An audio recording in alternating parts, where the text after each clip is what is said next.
Everybody, thanks for joining me this afternoon for my fourth live Facebook, and I have a special guest today. I would like you to meet my husband, Mr. Dr. Gene. A lot of people said we've never seen your husband, so this is my husband, John. Hello, everybody.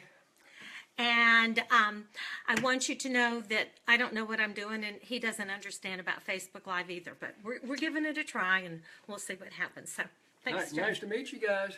Thanks for joining me. So, I have a little song for you. I like blank books, yes I do, and I have 2 new books for you. Reading, math, and science too. Blank books are always good to use. So, the 2 blank books I'm going to share with you today are the snip-snap book and then some little books. And if you've ever been to my workshops, you know I love blank books, and I'll tell you why.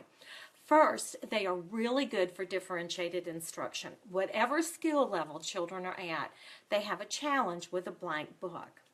Another reason I like them is you can use them across the curriculum. Whatever skill you're working on, just let the children do a blank book about it. They are much more engaging and challenging than a worksheet. When you give the worksheet, you're just hitting it in the middle, but a blank book, they've got a really good challenge. Another reason I like blank books is then children have ownership. You know, I've made this book. This is my book. They're a reader, they're a writer, and one of the best things about blank books is that the children take them home, and hopefully it will encourage some conversation between children and their parents about what they're doing at school. And some kids don't have any books in their home, so when you make these blank books at school and send them home, that's a very exciting thing to do.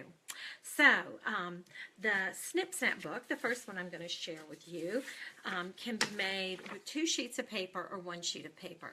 And when the children are younger, I would suggest starting with 1 sheet of paper and let them practice their motor skills on that, and then they can build up to doing 2 sheets. So it's 2 sheets of paper folded in half. If you've ever been to my workshops, this is my all-time favorite book because it doesn't take staples or scissors or anything. Fold the paper in half, and you make little tears about a thumbnail apart all the way down the crease stitch. So you're using those small motor skills.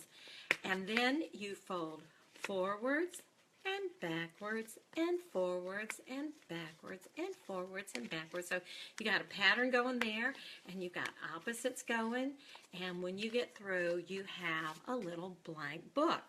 Now, another thing I wanted to mention, when you make these books, start making them with a small group, maybe your guided reading group or a small math group. If you've got like 5 or 6 kids around the table, you can kind of coach them and help them with these books, and once they master it, I would do the same book every day for a week. I'd make one of these every day for a week and use it for different content. And then once they've mastered how to make this book, it's real easy to give an assignment, say, you know, make a snip-snap book and retell the story that we read this morning. Another thing that you can do to adapt those little books is you can use a colored sheet of paper and a white sheet of paper.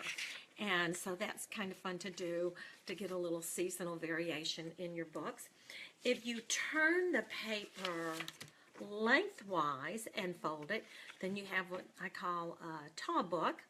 And if you cut the paper in half, you can make a little snip-snap book, and then you have a little book. Now, so you've got your book made. Let's talk about some things that you could do with this book instead of giving children a worksheet. First, you could use it for any phonics activity that you might do. So if you're working on the letter H, you might let them make an H book, and they can write words that start with H, they can color pictures, they can cut out pictures. Do you see the difference between giving them a worksheet and saying color the things that start with H and letting them make their own book? Now, you can also adapt this for vowels. You could adapt this for parts of speech. So like, you know, your first graders, you could let them make an adjective book. You could adapt this for a lot of your other language arts standards. You could let them use this book and retell a story. You could use this in math and let them make a shape book or a number book, or write number stories, or different ways to make the number 6. You know, it's limitless. You could let them do patterns, money, telling time, all sorts of things with math.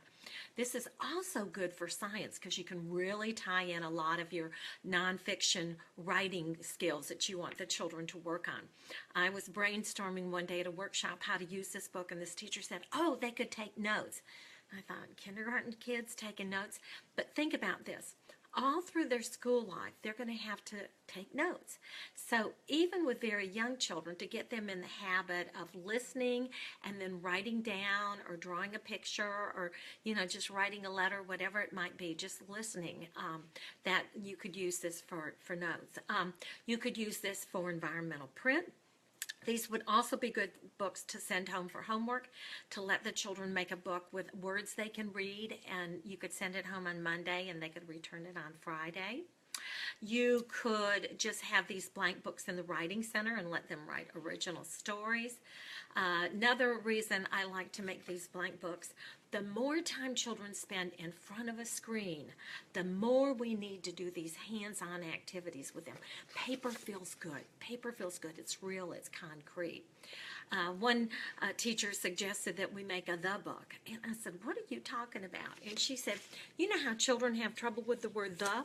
We make a the book. The book. The ape. The tree.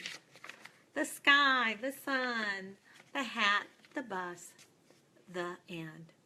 You can say the, or you can say the, but you always have to spell it T-H-E.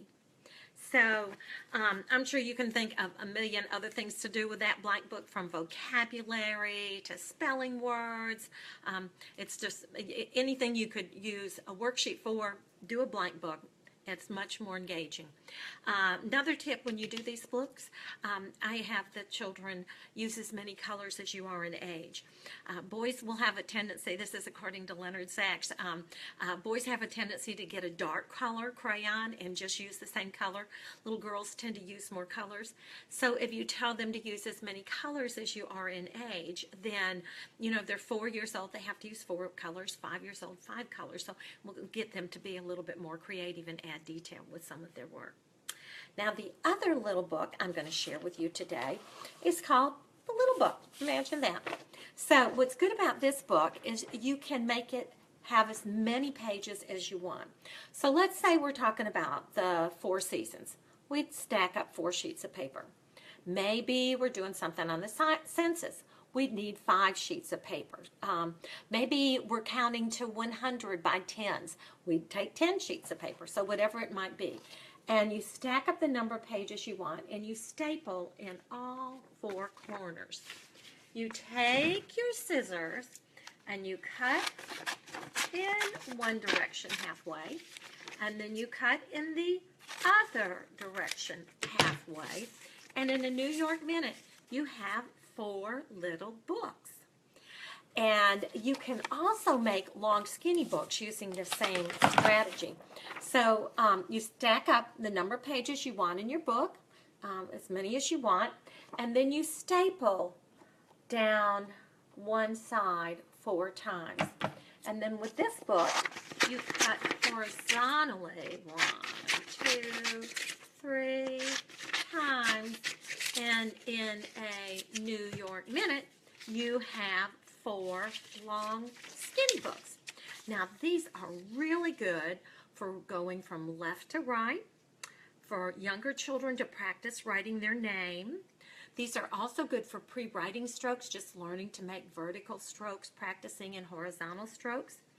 These could be good for older children. Maybe you want them to write 5 sentences, 5 things that they learned from a lesson that you did. You could let them write their alphabet letters. You can let them count by tens. You can let them do a pattern.